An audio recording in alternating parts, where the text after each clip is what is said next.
Cat cam, you're on camera. Okay, hi everybody. Hope everybody's having a good day. It is Wednesday most of the time. Corbin's camera is in the dark, so that's why he's barely lit up at all. And he's a little bit, he won't sit still. So, here you see him? He's swatting at me. He just swats at me the whole time. Okay, so welcome to the stream. Hope everybody's having a good day. We have been busy at work. I've been having a hard time sleeping, which means I'm really productive right now. So, that's always good. Look at this business. I learned how to adjust and do all kinds of things with this second camera. I'm out of control at this point.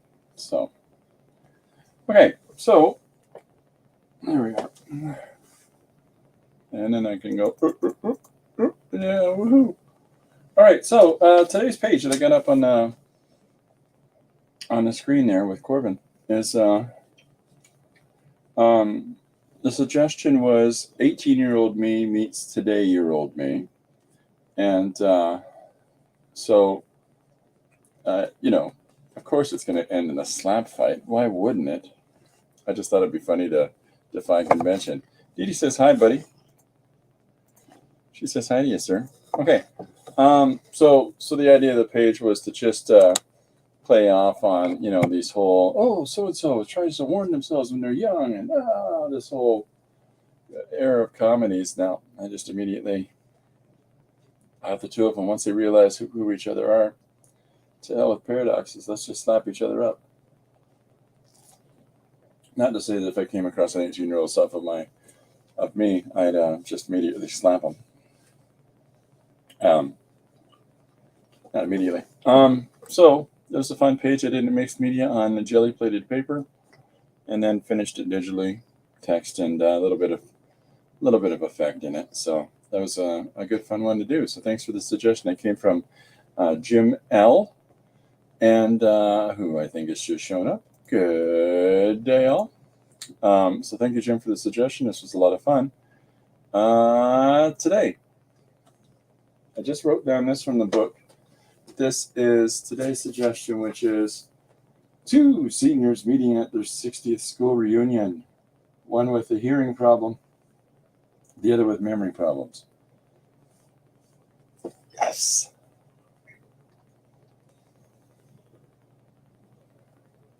Hey, there we go. I missed that. So this is from Rachel, and thank you very much, Rachel. This is what we'll be doing today. Let's stick it right here. So I've been drawing a lot in ballpoint and inks and stuff lately, and I've got no real hang-ups on specifically, how I'm working and with what. So, I might switch it up a little bit to pencil today. Just adjust this sucker so that you can see what I'm doing. This was sliding off yesterday, and that no good. So, if anybody has any page suggestions, if anybody has any story ideas or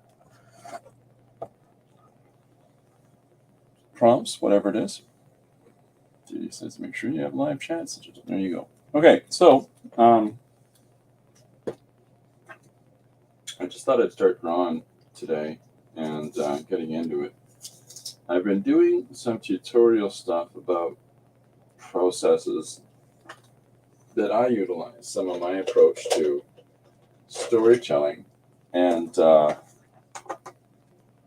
getting a lot of really positive feedback from that. People are appreciating it, which is, great. I didn't really expect too much out of it, but I appreciate the responses that I've been getting and the things that people have been saying to me.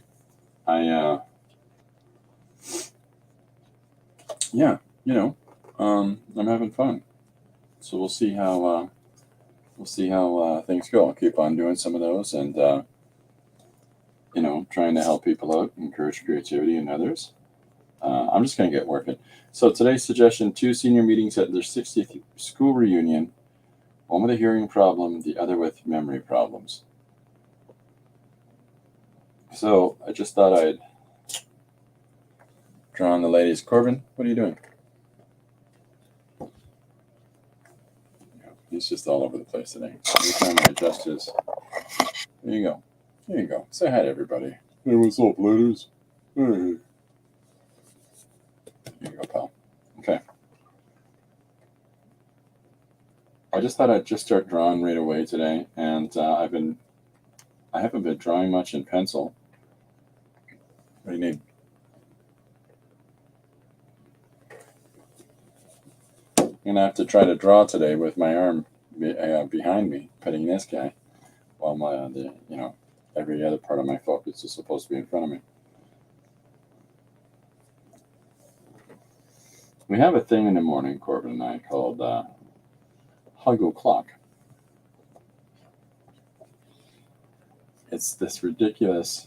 I go down to the studio, and the first thing he wants to do is, let's focus on pets. Let's start our day with some pets.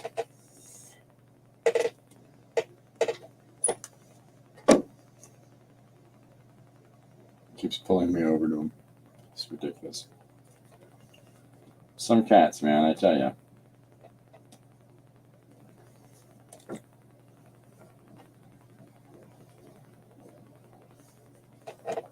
So I'm just drawing in this lady's hair, and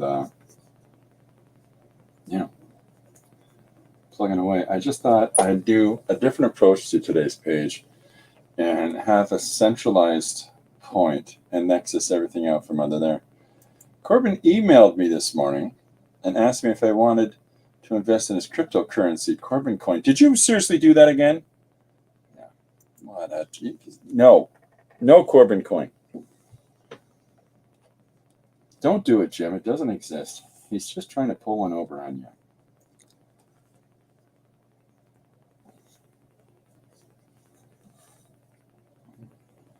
All right, so I'm drawing Granny and Grandpa walking together, and I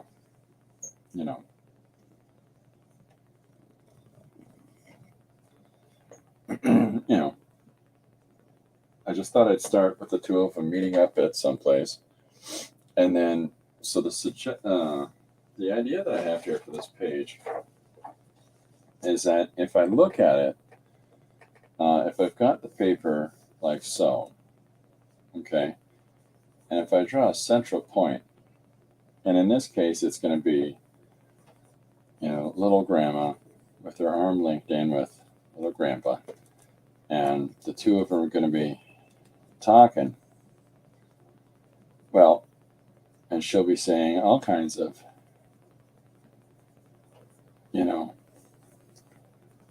she'll just be yakking away, basically.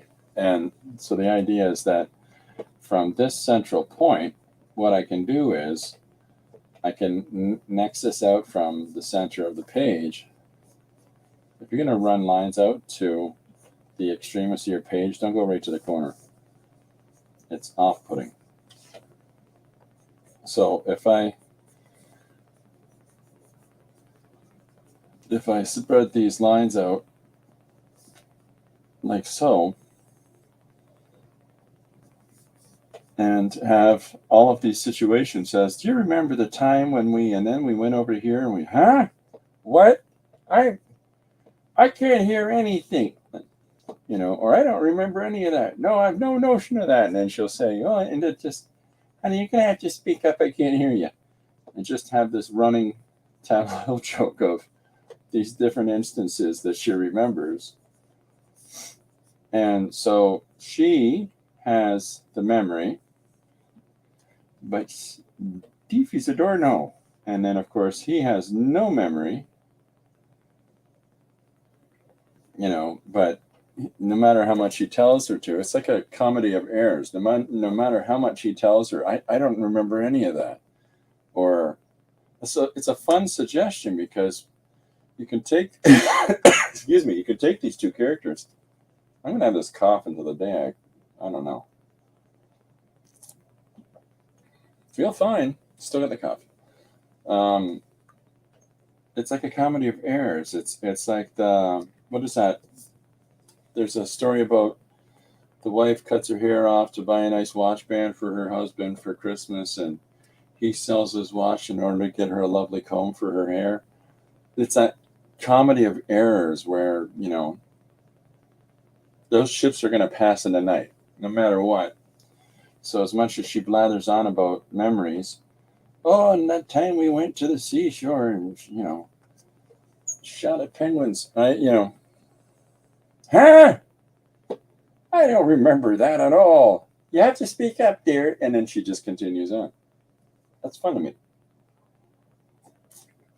But by having this page set up in such a way as that there's a centralized point that everything is drawn to and everything spills out from that, this is just really me having fun trying a different approach to telling a single page story where it is less dependent upon upper left to bottom right. Now, I say that, but at the same time, some of the dialogue that she has is really coming from the left to the right, and so it's just not from the upper left corner. Now, in the upper left corner, I could write, ships in the night. And there's your start point, right? But the objective would still be to get that from the top right corner to get you to start here. So maybe it's better just to leave that title placement up there out. And, so many of these single page stories will have the title placement relatively to the left side because, again, relative starting point. But I'm trying to figure out, to be a little more aggressive about more ways to defy that and more ways to experiment with that or to negate it, So this is the idea, which, let me see if I'll hold it up. Maybe it'll show up just a little bit better. So there it is there.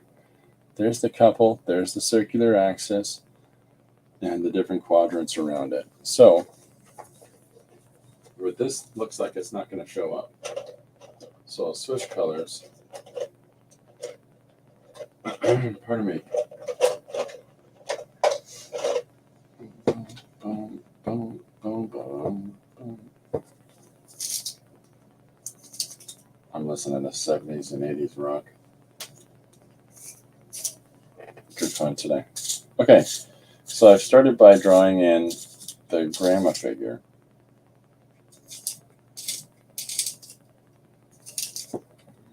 Okay, so I'm going to switch to a blue, and ideally, yeah, you should be able to see that much clearer.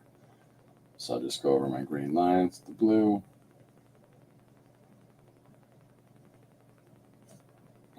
So one of the things I'm going to talk about tomorrow, I'm going to do a stream where I'm going to spend part of the time working on the page and the other part of the time talking about a process, right?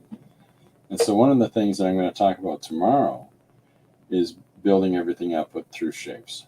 It's basically like the first thing I'm telling kids when I'm going into classes. So did he leave? I'm going to turn off cat cam if he went off then.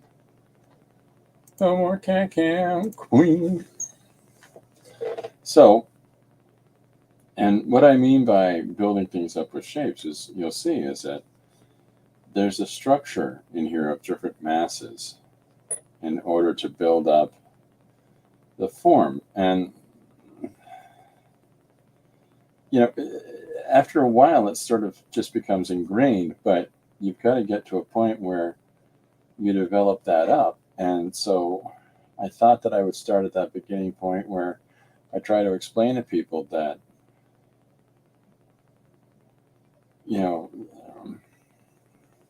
how to go about that process, how to start that out, and, develop an affinity for that. So Jen Wren says, hey, how you doing? Welcome aboard, Jen Wren. Now, what am I missing here? Corman emailed me.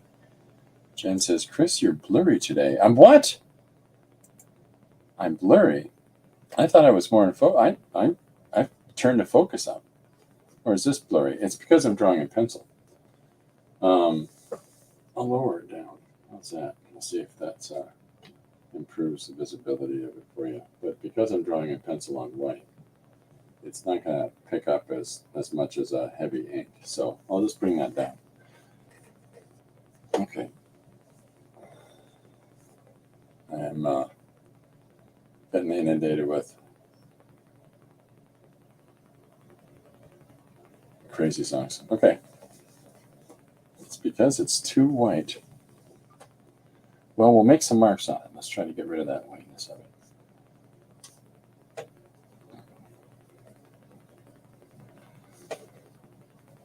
Okay, so I'm just going to draw grandma in and give her some shapes into the shoulder.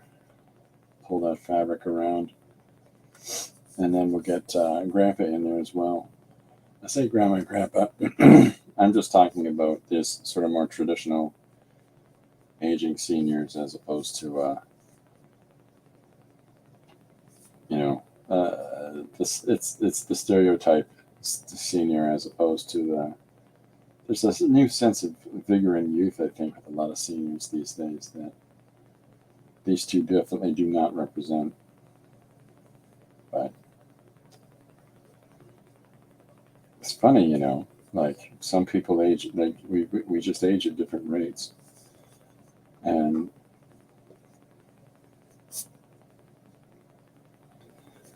my mother seems older than other people that I know that are a few years on her, and yet, there's no right or wrong in that equation. Everybody's aging at their own rates, but what I'm talking about, the stereotype is the expectation that the old fella's going to look like this and the young fella's going to look like that. I wear a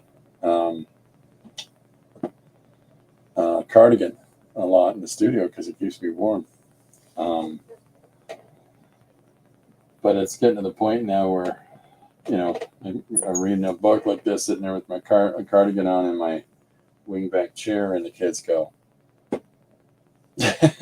just shake their heads at me. You're old man. No matter how much I might want to say, no, I'm not. Yeah, we're all aging.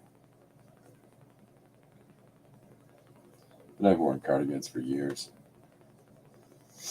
Okay, so I'm drawing in the forms of the two senior people, and I'm doing so utilizing shapes. I'm trying to get as many marks going on this page as I can so that we stop having the white diffusion. We'll get there. I'm not gonna. I was farting around with that camera for so long that I thought I had it. Oh, you know what it is? I farted around with that camera, not this camera. So, okay.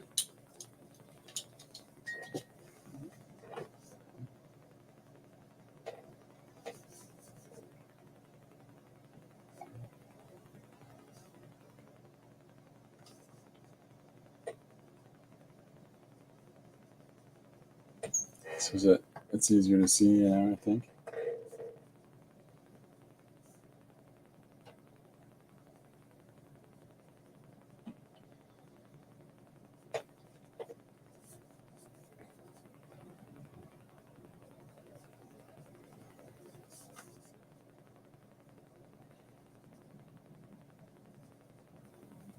So, curious what people are working on is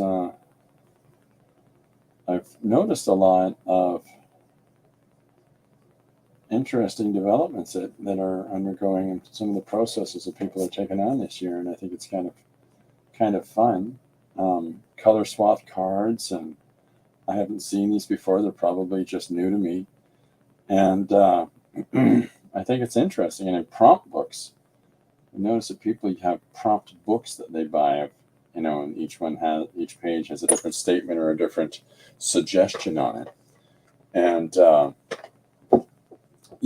there's a lot of possibility in that. I think it's great.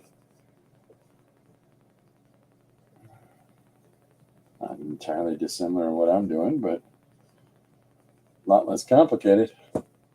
But I like the idea of this suggestion book, and so I think I might look, see if I can pay attention and see if I can come across any of those. Because they seem like fun. I'm sure everybody is already well aware of them. You're so behind the times, Christopher. Okay, so we're drawing the old fella in now, and I'm going to have him holding a cane. Jen says, I've been trying to draw more. I like the Jane Davenport style. I'm not familiar with what the Jane Davenport style is. Well, I've been drawn to it, I should say. Yeah, I'll have to look into that. I'm not entirely sure what the Jane Davenport style is. When tomorrow, when I'm doing the talk, I'm going to talk about how to utilize drawing most things and figuring out compositions and figuring out items to put into compositions utilizing basic shapes and I'm sure that there's tons of people that do things this way. I don't really know. I'm like some of the sequential books would tell you, you know, about dynamic tension and all kinds of things, and I never really got too deep into it. I just sort of embedded that stuff in my head. So,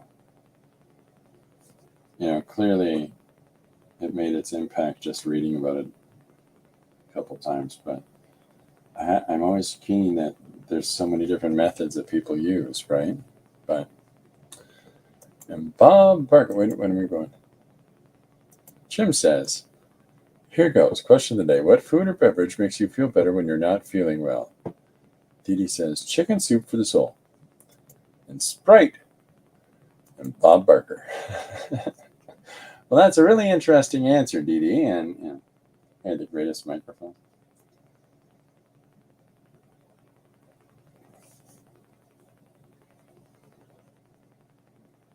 Okay, so what I'll do is that I'll put some ink on these guys, so hopefully that makes them a little clearer for people.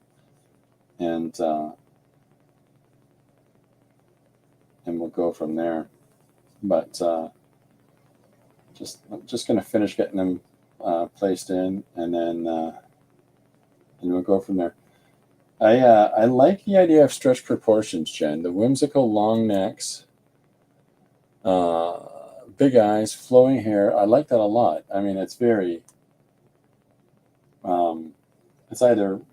It sounds to me it's either like some of the sort of romantic fairies, Rowena or Julie Bell, or some of the interesting fantasy illustrations and from the 70s. There's some really, really powerful female illustrators that were doing works here that had a clearly feminine bent to them, but with the big eyes but clearly, like, manga has a massive impact on that today. Although a lot of the symbology of manga is lost in the Western market.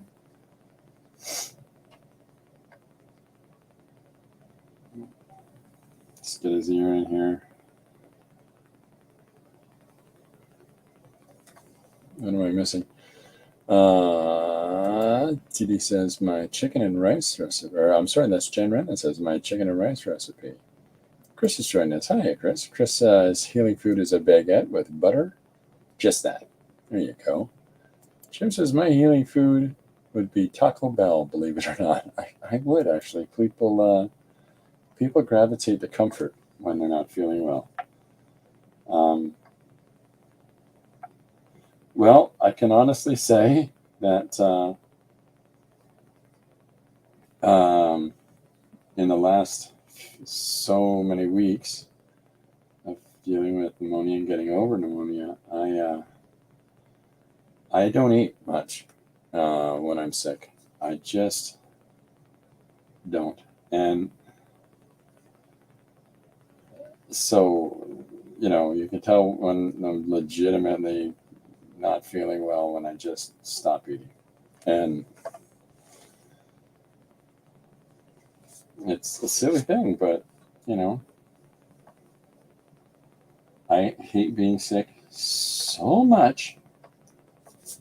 But I do crave soup, but I don't crave chicken noodle soup. I like canned vegetable soup, which is not something Lori has any interest in. And so we have canned vegetable soup in a cupboard for when Chris is feeling yucky. So, Jim, Taco Bell will not have a proper business in Mexico. They'd go under. Yeah, there you go. It's true. Jen asked if I'm using a reference photo. I'll show you. What I do is I do this, Jen. I pull up a bunch of, I'm sorry, they're washed out, but you can see it's just a bunch of small images. And these small images is the size I allow myself to work from, because it makes me have to think of the composition. It makes me have to think of the lines, and I can't see all the details. And so while I'm using reference, at the same time, it's forcing me to rely on my own drawing skill or ability to understand form and function. And is that coming through better there? Now I'm putting it in ink. It's a weird thing I do, but Chris, I don't talk about as a Mexican food for sure. In fact, is it even food? It's still kind of good in a weird way. I don't think I've had Taco Bell in close to 15 years, if not 15 years. I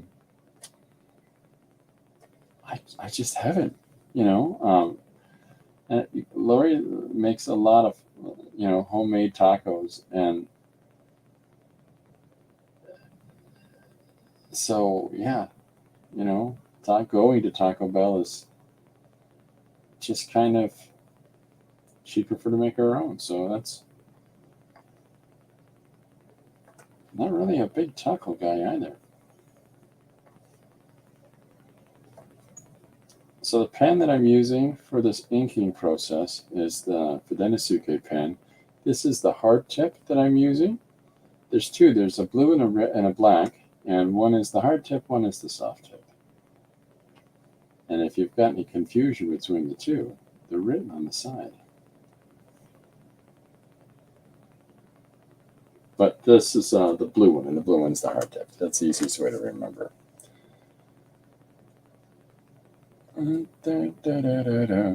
If any of you come to Mexico, you'll need to try real tacos. It's life-changing.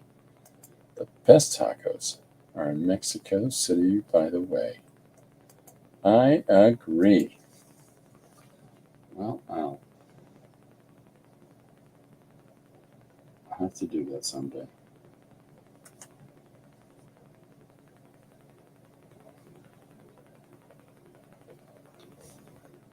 I used to think all the time when I was younger about traveling, seeing different places in the world. And I just don't anymore. I don't know why. I just don't. It's not that I wouldn't. I've got, we're looking at going to the States, to Maryland this year. And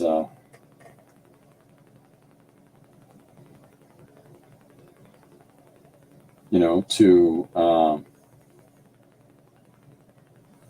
go to the SPX convention.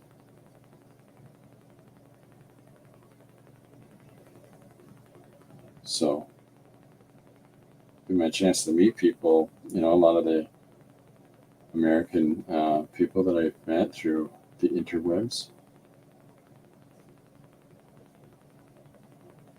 I'm going to be honest, I'm kind of more keen about that than I am about a convention.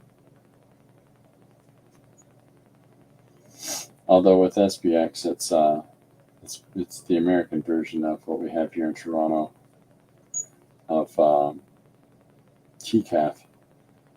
But personally, I find TCAF way too liberal.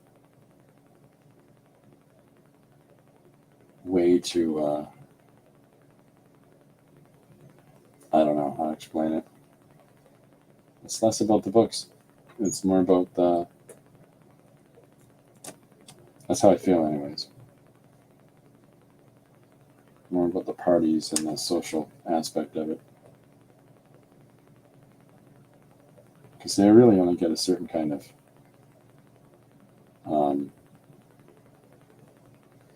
guest into the show, and it's a little frustrating.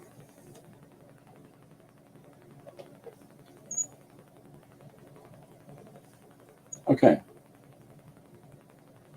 I know Josh Campbell came up and did it, but Josh is an outlier in that regard, except for the fact that his book has one of the marks of GCAF, and that's, you know, things about mental health. And most of them are terrible. Josh's is great. But I don't know. It's a genre that can either be really insightful, like I think Josh Campbell's books are, or there's a lot that are just, I find, just self-indulgent.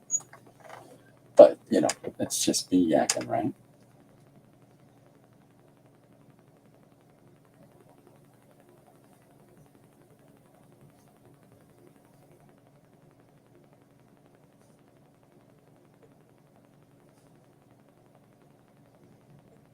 I got accepted last year to TCAF. It took so long to get back to me. I'm like, yeah, no.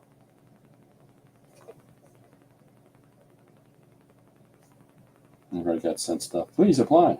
Please come this year. No.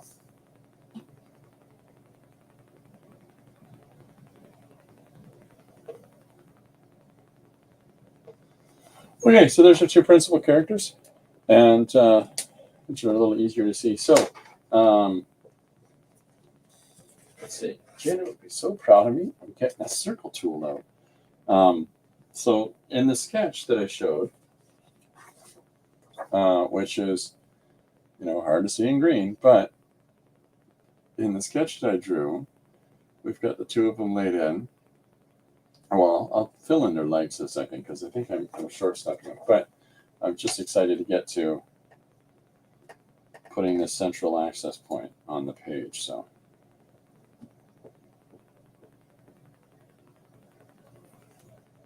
yeah, that's good. That'll do.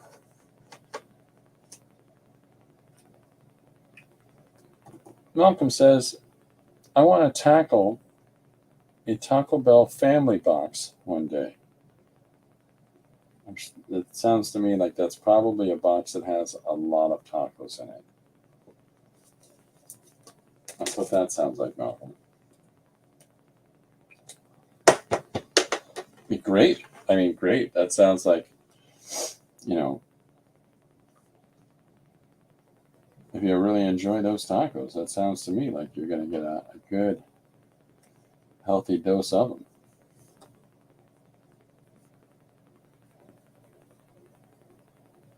I'm all about that.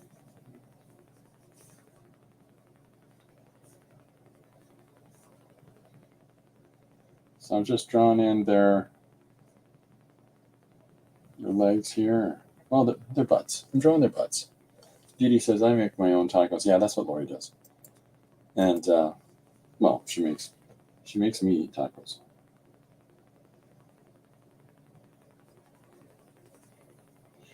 When Lori and I met, okay, here's too much disclosure, but brace yourself. When Lori and I met, she realized that I would cook up a bunch of food, and I had no problem eating that same dish every night for the entire week. And just because it doesn't, does it involve any thinking? And I like not to have to think. So, like, I wear the same kind of pants every day. And I have X amount of different colored shirts, but they're just the same sort of shirt. I got like 4 of these shirts, and I've got 4 of these pairs of pants. And I just switch because I'm just at home. Who cares? And Lori was joking me. She's like, okay, I'm going to put your sweater in a little wash. Are you going to be okay without it? Because I've only got the one cardigan. But I'm pretty basic when it comes to my decisions about things. And so when it comes to like tacos, oh, Lori makes tacos. Good enough. And I never think about going out to get Taco Bell. It's just silly. I'm just a silly person. And Jen says, okay, I'm back. My Copic multi-liners came in. Nice. Excellent. That's super cool. Is it a big set? Jim says, I grew up with real Mexican foods. Maybe that's why Taco Bell is a forbidden fruit. Also, I need to eat more fruit. You're not getting it at Taco Bell, Jim. Okay, so let's just extend this. Our characters here. So as I'm drawing in her legs, I'm remembering that the fabric moves out because of the contour of the leg. So it's not just a flat line across the bottom of somebody wearing a skirt.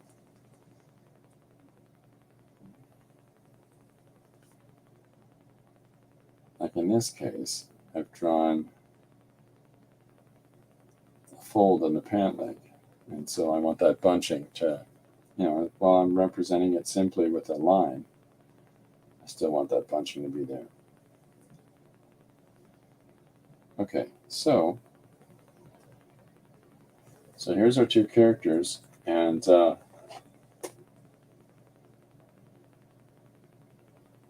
continue his cane with this ruler I found.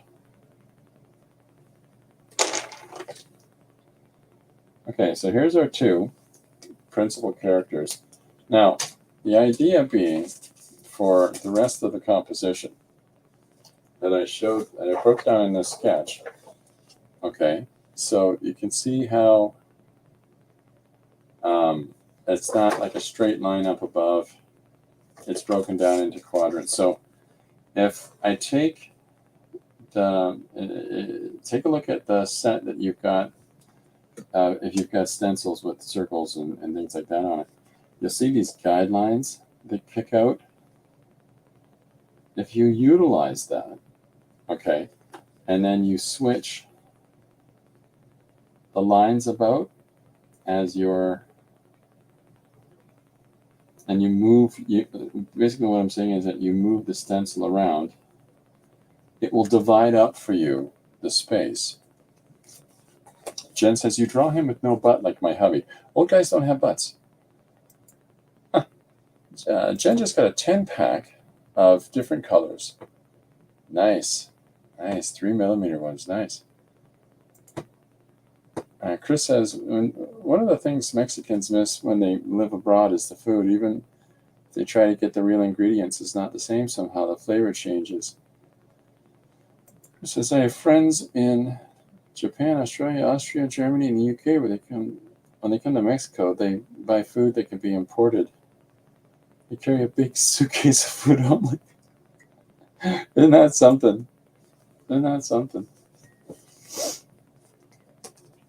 Yeah, that's I guess for sure people would be doing stuff like that. I'm allergic to shellfish, which so all of you shellfish lovers, I have no idea what I'm missing. I just do not.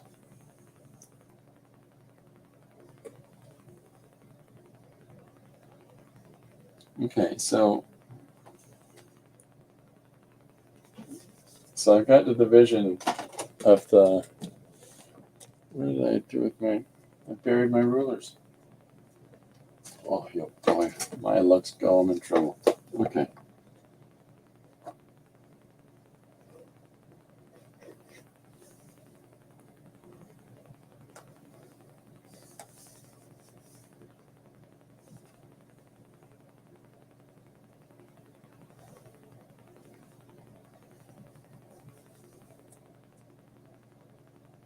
Let's put these lines down here.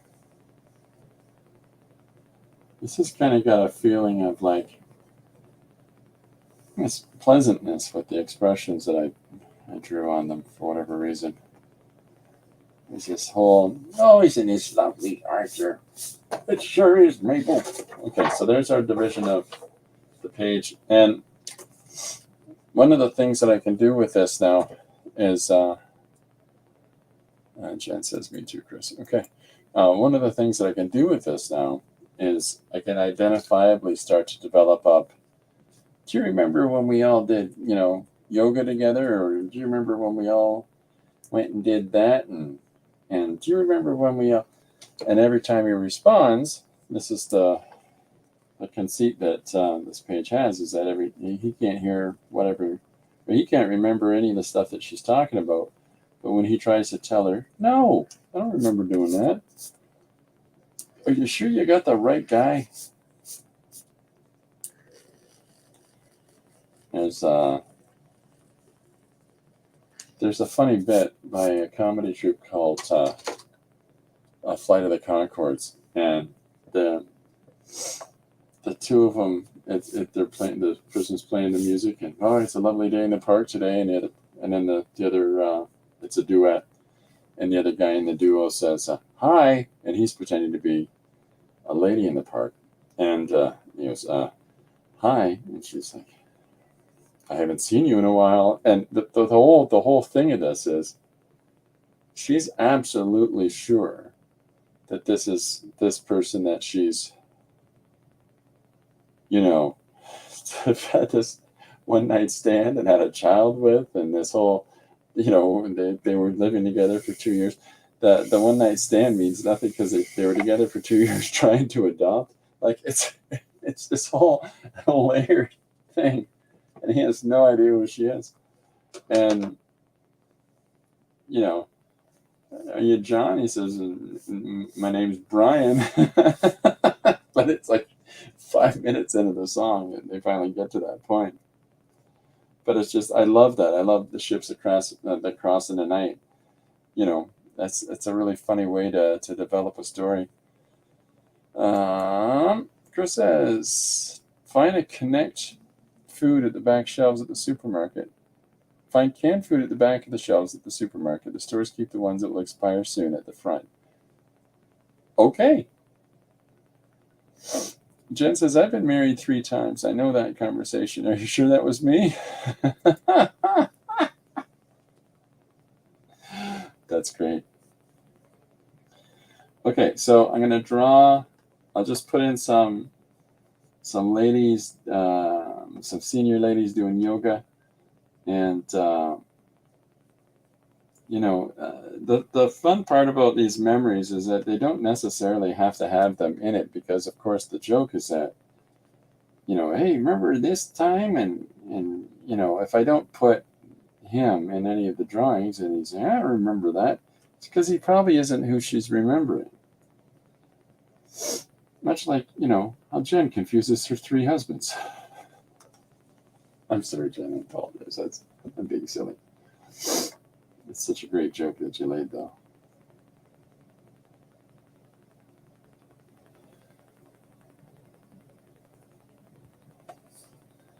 Okay, so I've got to get, this is the terrible part, is that I've got to get the bulbousness in the arm when you've got, people our bodies change as we get older, and everything isn't tight like a tiger, like when we were 12 years old. So our arms carry weight. Natural. I got asked to do a pinup once in one of my books. You should do pinups in your books, man. Those are like selling like crazy. And well, I'm not really a pinup guy. And I'm telling you, you're missing out. It's just the response from this guy. I said, I'll tell you what. My next book, I will put a pinup in it for you. And so I drew two elderly ladies in nightgowns, sweating profusely, like they're exasperated from sweating. There's a little tiny fan going in the corner of the drawing, and they're sitting on a pile. They're just on a pile of mattresses, and because the guy had suggested you should do a pinup, and you should do a pinup of like chicks in their underwear. So that was my response to that. That I drew some octogenarians and sweating in the summer heat, and it's hot ladies. You didn't specify an age. My point is, you got to be specific in requests. You can be as specific if you like in suggestions with me. Still doesn't necessarily mean that that's what I'm going to put into these stories. Just because I'm all about pursuing the flight of fancy. I'm all about pursuing the random thought that comes in the head. Chris says, my friends abroad buy like this to maximize expiring dates of the food. Oh, okay, yeah. They come into Mexico like once a year, and my friend in Australia once every 5 years. Oh, that's crazy. Jim's laughing.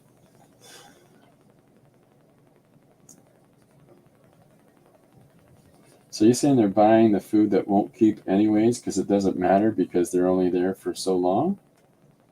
That's a fun idea.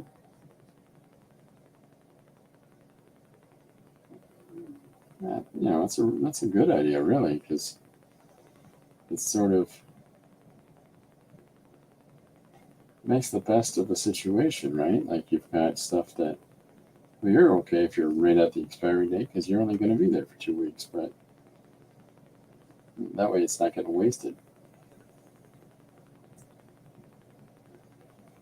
As long as it's not, they only buy expired food, because then that's just weird.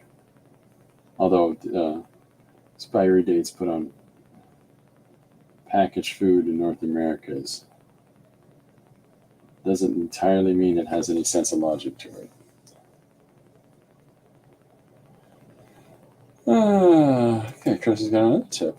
Special sale items are hidden by employees at the top or the bottom of shelves and not in the area they belong. For example, toys are discounted in the food section. Oh, I don't know that I necessarily see that here, Chris.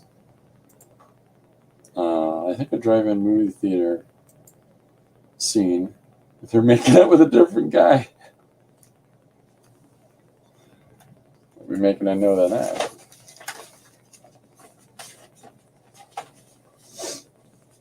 Yeah, we'll make a note of that. That's fun.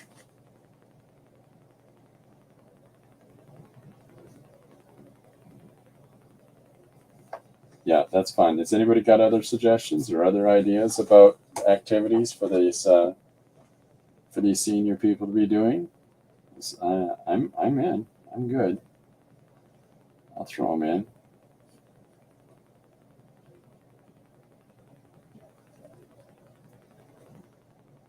Please feel free to shout some ideas at me.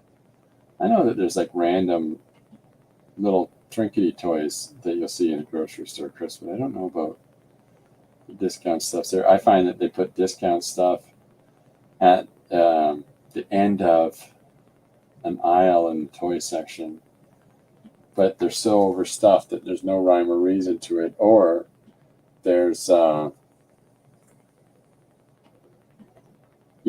random leftovers of toy lines, like the one that didn't sell. It's common in Walmart.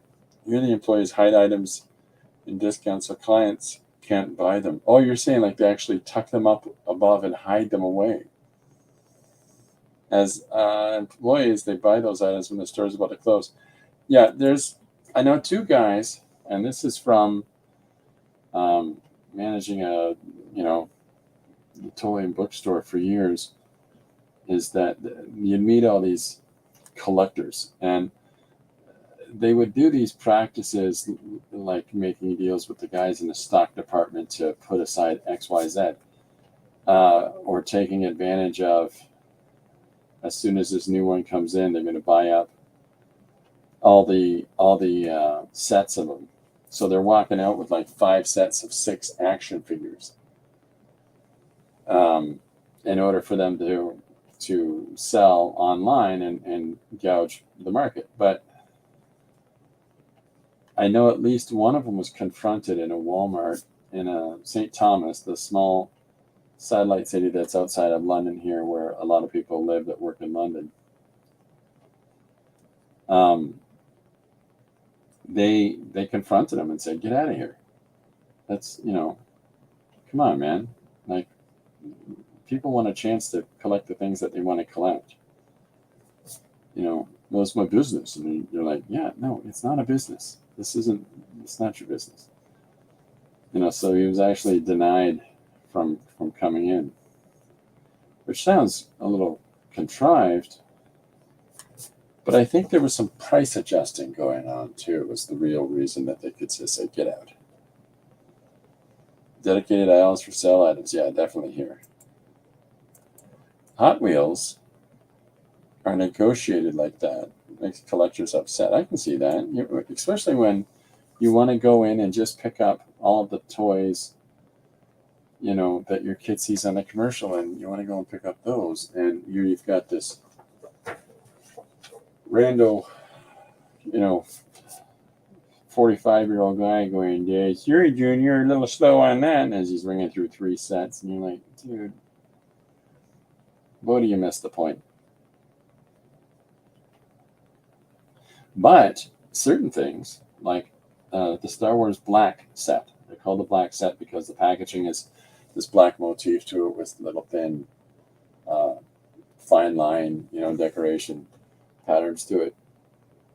And they do an awful lot of iterations of 6-inch tall action figures of pretty much all the superhero movie ones and all of the comic ones that they can produce. And they also do the same for, that's the Marvel Legends, I'm sorry, is what those are called. And the Black Series are Star Wars ones in the same scale. And a single Star Wars action figure in Canada costs $35 on the average, on the low average and up. 35 Canadian, that's, a nickel American. I don't know how much in Mexico, but these are action figures that, 5-6 years ago were $20. And they've raised the price this high, this much already, this quickly. And then some of these harder to find figures, $75, $80 out of the gate. There's nothing additional or special about them. They're just the hardest one to find of this series. Now, the superhero ones, they come with a piece of another action figure. And so when you buy the whole set, you get an extra character who's usually larger, much larger than like a giant character or something like that. And the problem with this is, if you can't find that guy, you can't get your set. And so for the kids that want all of their characters, they're not going to get them. They're just not going to get them because, there's going to be, there's going to be somebody who's doing these practices, and it's boring. People are boring. Chris says, "I collected Hot Wheels, but I stopped because of that practice." It's disappointing when people do things like that. It really is. And this is the problem. This is one of the bigger problems that I think that we're having right now, is this, everything is a commodity. Like, I've said something before, and, somebody got all upset about it because I don't think they understood what I'm saying. And that is that Andy Warhol and a number of other artists around the same time spoiled the entire art market. And the reason that they did so is because it was just, he didn't see art as an act of creativity. He didn't see anything special about what he did. He himself admitted that he was just copying things as part and process. But this, his whole artist statement was the deconstruction of the art, the practice of fine art. And problem with that is that it started a landslide of the commodification of artwork, and that, you know, now you got all these pieces selling for millions of dollars, and absolutely absurd. And it's, you know, galleries simply can't afford to buy art anymore. They simply can't. They desperately hope for being bequeathed art, because they can't afford to outbid people in the auctions, you know.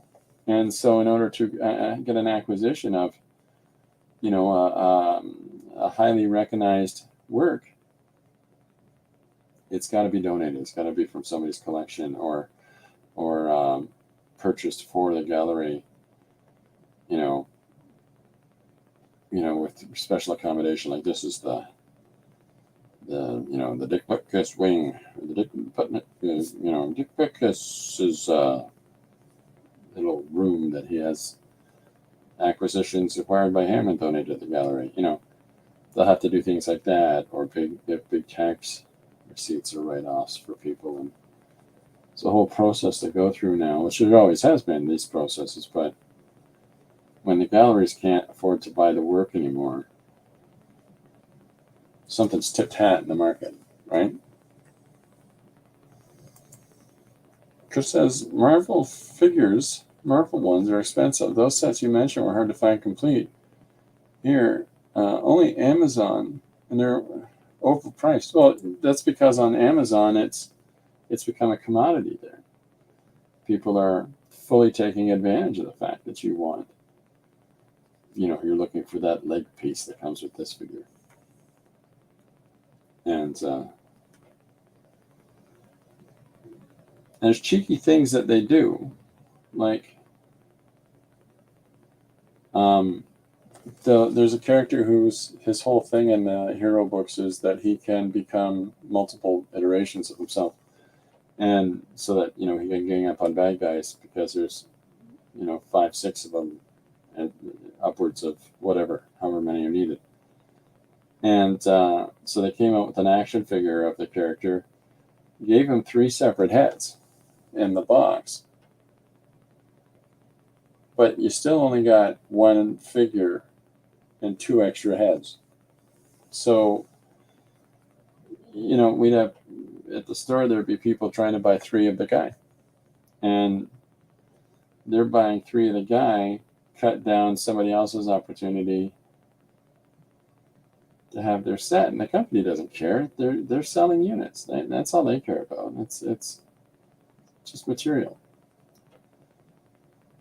But those practices, you know, are almost predatory, really. Like Pops is this little cute collectible shtick where they make, you know, versions of everything under the sun in this very limited pop format, and you know, they're highly in demand, and these are the hard to find ones and the special ones, and they're no different than Beanie Babies. They're no different than the special Marvels. Let's be honest. But that balloon is bursting now, and it's really tragic. So people are investing college funds for their kids into these stupid toys, and it's the same thing that happened in the 1990s, and where you had Time and CNN or CBC, I can't remember who it was doing pieces on collectibles, and how if you time to climb up in the attic and dust off the old comic books from your childhood, because those can be worth thousands and thousands of dollars. And then the market went crazy. Same with old sports cards, right? So suddenly everybody under the sun is trying to find value in these old sports cards and comic books. And then the second tier of that is, well, we're going to release some new #1 books, and those are going to be valuable in the future. Now you got people buying these #1 issues of books that are just, they're not going anywhere. They're not going to increase in value by any means. And yet we had people buying numerous copies of things in the 1990s, thinking that when, these things are going to value over time and they're going to cash them in to put their kids through college. And it's like, no, you're not. If there's 1 million made of something, what you have bought is worth 1 million. And when the companies are producing X amount of issues of a book, because it's a hot seller #1, it's going to be a collector's edition, and everybody buys it because, oh, it's going to be a collector's edition. It says it right on it. It's not if they've sold 1, 3, 5, 15 million units, which is what happened.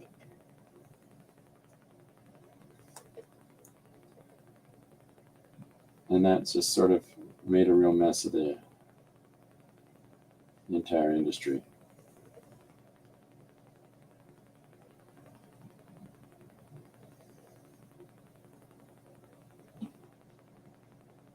Okay, so here is, I'm going to put a little bit in, but I don't want it to be too hard for too long for people to say, what is he drawing?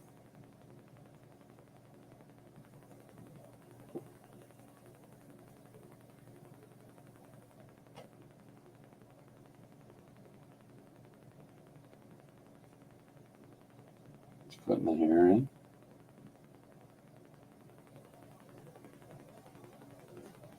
Bring a little bit of life with some curly hair. Having some fun. My mom does more classic art and people would rather buy a mass-produced print. Yeah, I agree, Jen. Like I've got a study I did here in the studio, and so I did this study recently, and somebody asked me if it was a print, and it's just a little study on wood, but it's nobody buys these. Nobody pays money for these. This is something for my own interest that I did it, but nobody buys them. And because of the market, it's like, well, if if I was a more established name or had some, whatever, you can't establish a name unless you're part of the game, part of the race, and you even to be part of the race and you get your work in the galleries and stuff, you tend to have to know people, and it's always been very political art, and it's been something that tends to favor cliquism, but now it's, well, we're just going to continue, have X amount of shows each year of this person because they teach art over at the local university, and it's like, there's an artist here in London that they've had a show at the gallery here in the city every year for I don't know how many, 5-10 years. Garbage. Their stuff is the same thing every single time, and it's like, really, so and so what? So just enjoy creating. Just enjoy that. And this is one of the reasons that I stepped away from showing in galleries. Well, this is a large part of the reason I stepped away from showing in galleries. This is a reason that I would never really embrace and be supportive of collector mentality when I managed the store. And I appreciate that it's a comic store and there's a collector aspect to it, but it didn't mean that I wanted to encourage it by any means. Just because I knew from a long term in an industry how many problems that causes the industry. It's no different than Canada's in a recession now. And we're in a recession because of over expenditure from our government with all kinds of validation involved. But we saw this coming and we still did it anyways. But, you know, we just dive headfirst into money markets and housing costs here in Canada. It's insane right now. So that none of our kids can buy houses. And just because the amount of income they have to have is it's over the roof. And why? Like, who benefits from that? It's because a great deal of people are trying to cash out.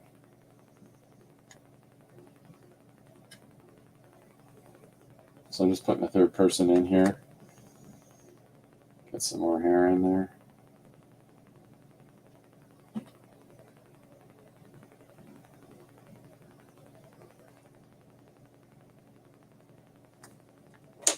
Just to populate a little bit more.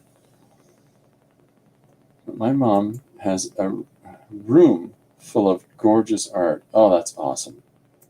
That's awesome. I love it. I wish that, you know, she didn't, that people bought it more instead of, you know, buying a print of it.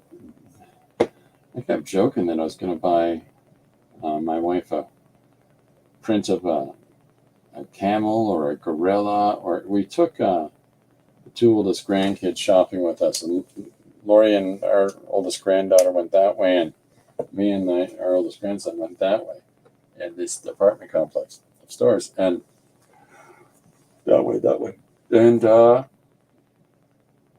kept joking to my grandson, I'm going to buy Lori these prints of giraffes or gorillas or elephants, because they're just spread through the whole store. And he's like, would she like that? No. Okay, one more hand. And then we'll move on. So do we have another suggestion? We got Makeout Point has been suggested, which is a fun one, I'm going to tell you. Makeout Point is a lot of fun to me.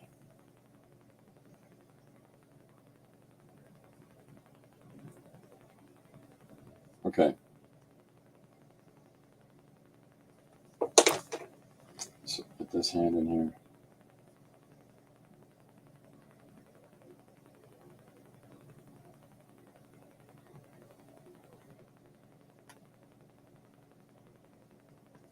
Okay.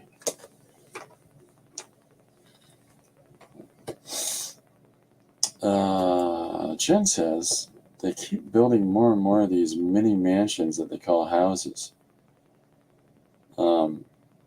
Yeah, there's a real problem with that in London. These townhouses that are called estate living, and it is in the same sense it's a British estate, but those are housing estates. That's not a refined thing, but people buy these and they're awful. The designs of them are terrible, and I have friends that work on these, and they're like, these things are so cheaply. It's everything we have to do to sort of keep the costs as cheap as possible. I wouldn't buy one of those, you know, and when you got all your friends that are working on them saying, I wouldn't buy one. And they're trying to do whatever they can to improve the quality of them. Just because they feel bad about what they're building. Those aren't good things, you know. Jen says, her mom gets commissions, but not as often as you'd expect. You have a cop shining the light in. In the Makeout Point. There you go. So if anybody has any other ideas about, I'm just ranting and raving today. If anybody has an idea of how we can show in Dee Dee's area, the illegal people have been given a school to live in and the kids were kicked out. Wow. That's crazy. Oh my goodness. But we don't have that. We have a housing crisis in Canada. Prime Minister, we have a housing shortage and a housing crisis and a homeless problem and low income housing problem and no starter homes for people to buy. Because if a starter home starts at $600,000, how do you expect people in their 20s to start a down payment on that? It's grossly out of line with where it should be. It should be about $200,000, which is still a lot of money, and it's going to take some time. But it was no different than the rate of income to the rate of cost of a home. But when the basic income hasn't gone up since except for a modicum of amount since the 70s. Quo bono, huh? Quo bono, who benefits? Not the people. Yeah, that's rough. It's a rough spot.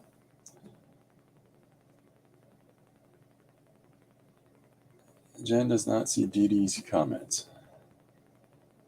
Yeah, you got 8 to 10. Jen, do you have live chat selected? Everyone, please click live chat. There you go. Jen says, yep. So I think that there needs to be, I don't know, some kind of radical modality shift here in how we're doing things and processing things societally. Okay, so let's figure out some ideas here. Now I've written down for the different activities, I've got 2, 4, 6 to incorporate. One is making out at the drive-in. I think another one is, playing bridge. But here's the thing. Making out at the driveway, or making out the drive-in, like doing yoga. Remember we go to the yoga classes? It's sort of general. I think that on this side of the page, it can just be innocuous. It can be whatever with whoever people, right? It doesn't necessarily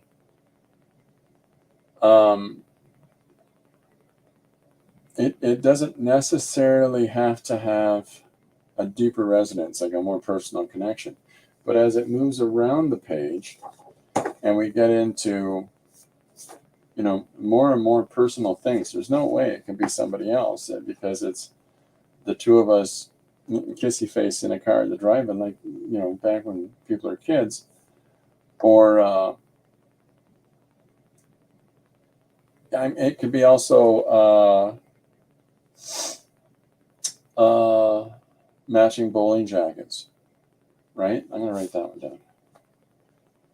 Whereas on this side, it's like, hey, remember we go and play bridge together, and actually, playing bridge is an act of as a couple, right? So I mean that can apply on this side of it, where it's like we were bridge partners for 5 years, or matching bowling jackets. Clearly you're bowling on the same team if you've got your embroidered names on the jackets.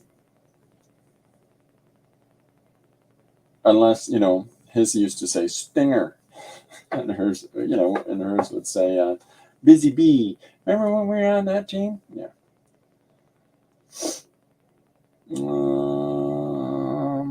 Silly YouTube. Jen, yes, you have to click it.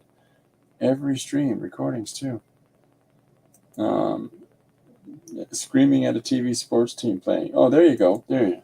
So we'll put that down. Screaming at a sports team.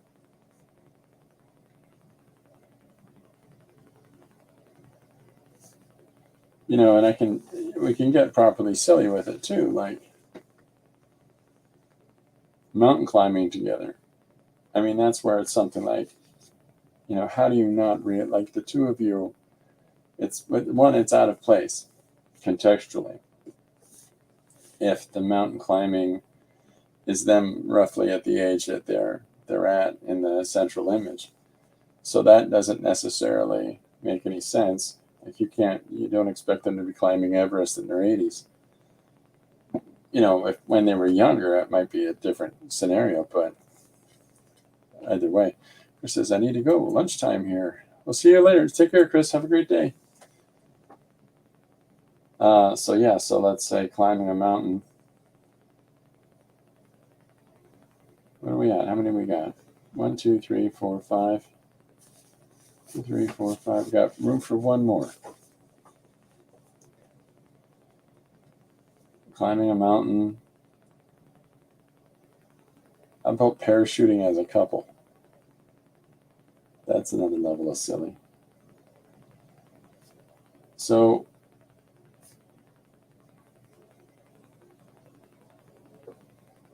maybe we'll look for one more in case climbing a mountain seems just too abstract. But yeah, if anybody has one more, let me know.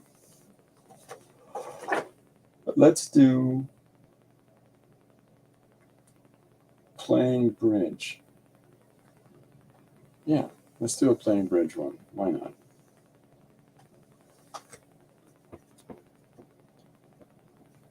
Yeah, okay. So I'm going to move the page over a little bit, a little more of that, a little more surface. I'm going to move this composition over a little more.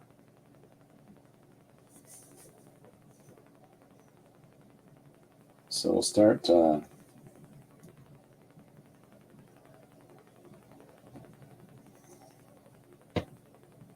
got Rush playing now. It's a fun playlist. Just tunes from back in the day.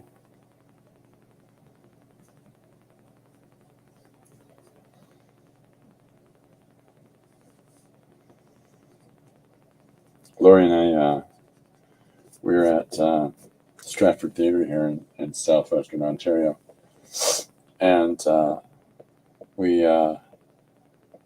saw this performance immediately after the virus. I've learned to say that the way the DD does. It was an outdoor event, and they were doing musical numbers from theater, and they did All the World's a Stage by Rush. I was quite happy. A band playing. It was really impressive.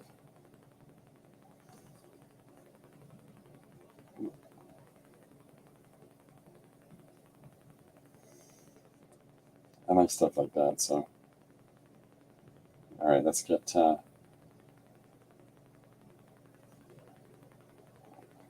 happy Granny here.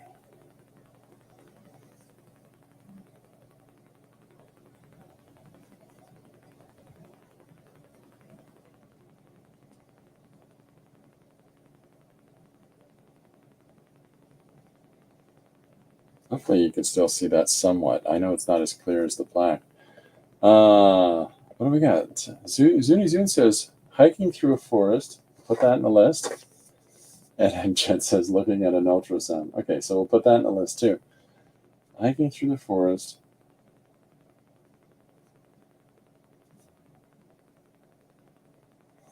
Looking at an ultrasound.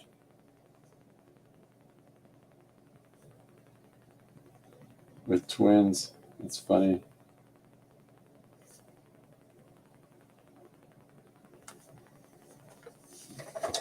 All right.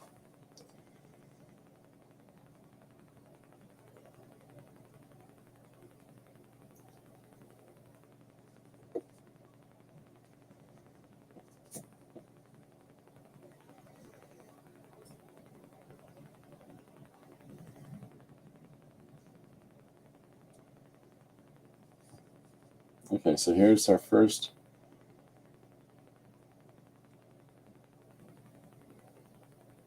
granny in our bridge game.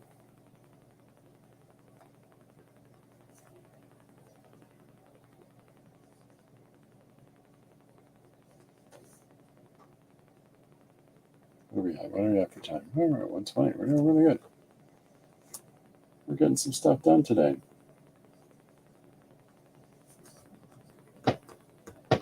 The speed that I move at when I'm talking during a live stream, I always feel like I'm going too slow and people are going to be bored because I draw really fast when I'm not talking.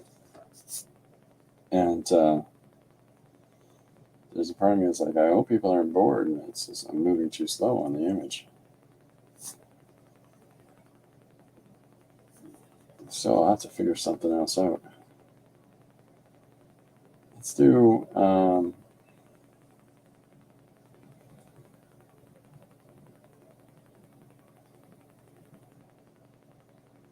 yeah, we'll bend the arm around here, put the wrist there, and then I'll have the hand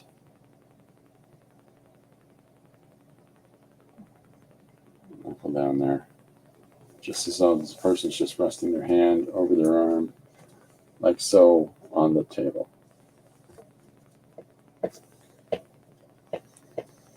G says, not too slow, just sometimes too far back to see anything you're doing. Oh, I'm sorry. I gotta work on that. What I need to do is just raise the camera up higher and film a broader area. But then you'll see my stylish cups full of sweet tea.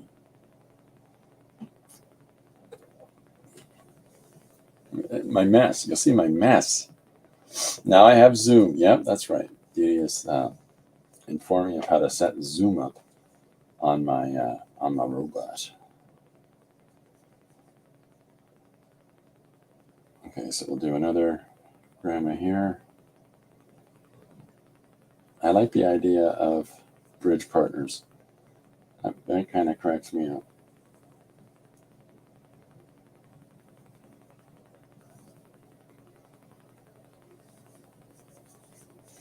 It's the random jokes that always get me. I can zoom in. Yeah. Oh, I can zoom in. No, wrong camera. Remember, I got to reverse the cameras. I've got this camera all set up for Zoom, but I don't have this one yet. And nobody needs to see me have a bigger nose. That's what I'll have set up tomorrow. I'll have the Zoom set up for up above. Because now that I've got the two, and they're, both working, and yeah, pretty happy.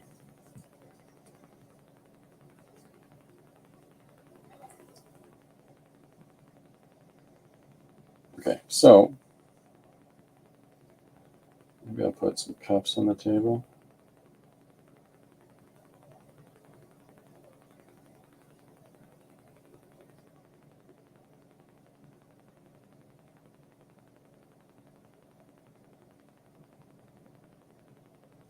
There we go.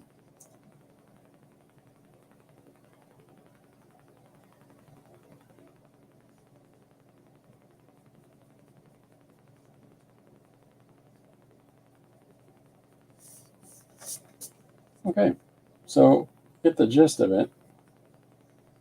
So it's going to be fun, and drawing more and more of these little moments. The trick is to remember that as I'm drawing these different things, the text has to move throughout the image as well.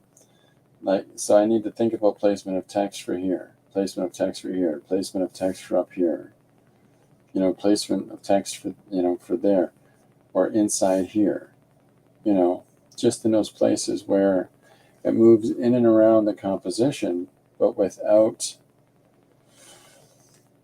interfering with it, interfering with the illustrations. There has to be the same facility of the text and the art working in conjunction with one another, but at the same time, you don't want it to,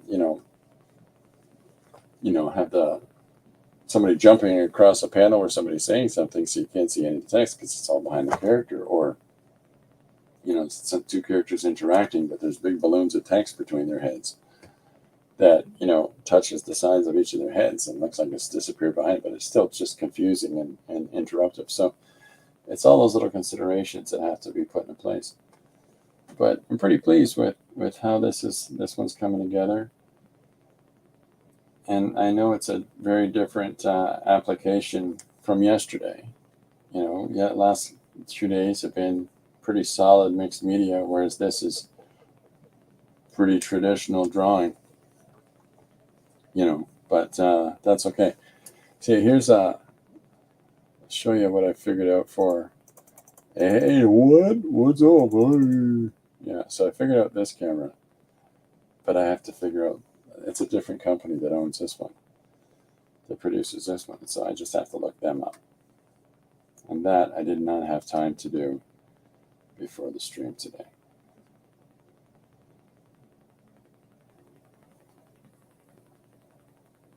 So we'll get that done for tomorrow.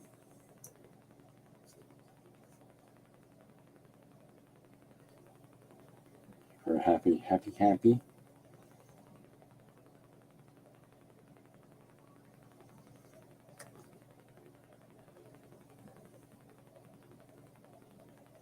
There we go.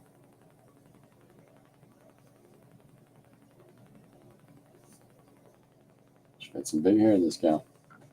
That needs to be under downward camera. Oh yeah, for sure. I just didn't have the program to kind of found at that point. It's because it's a different brand.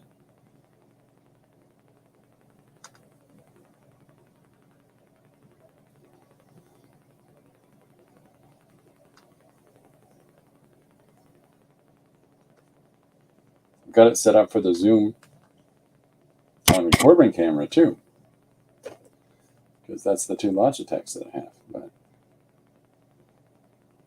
I'll get it sorted out.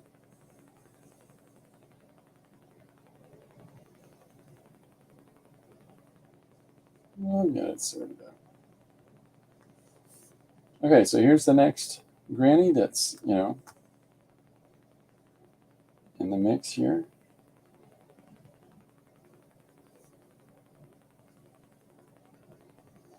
Get her finished being drawn in, and some more teacups and some cards on the table.